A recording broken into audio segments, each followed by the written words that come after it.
Într-o seară fără lună m-am pornit la geam să-ți bat și cu florile în mână să te chem lângă fântână, să-ți trezesc un dor uitat.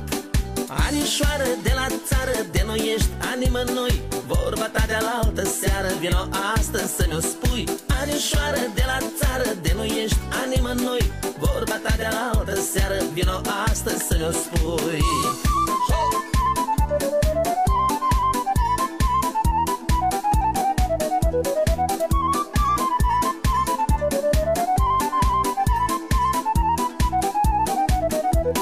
Toată lumea se odihnește, numai eu odihnă n-am.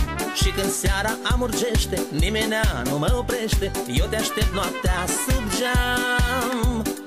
Anișoară de la țară, de nu ești a nimănui, vorba ta de-a la altă seară, vino astăzi să mi-o spui. Anișoară de la țară, de nu ești a nimănui, vorba ta de-a la altă seară, vino astăzi să mi-o spui.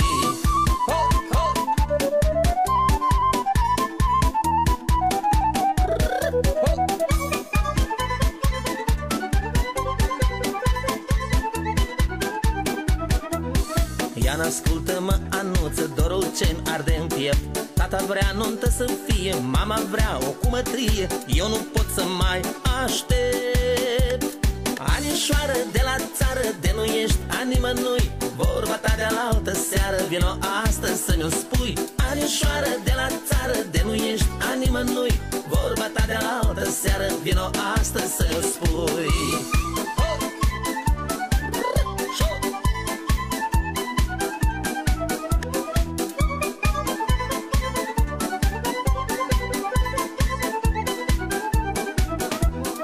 Într-o seară fără lună m-am pornit la geam să-ți bat și cu florile în mână să te chem lângă fântână, să-ți trezesc un dor uitat.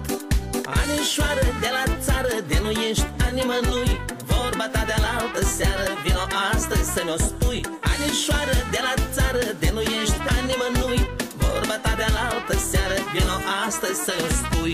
Anișoară de la țară, de nu ești a nimănui, vorba ta de-a la altă seară, vino astăzi să mi-o spui. Anișoară de la țară, de nu ești a nimănui, vorba ta de-a la altă seară, vino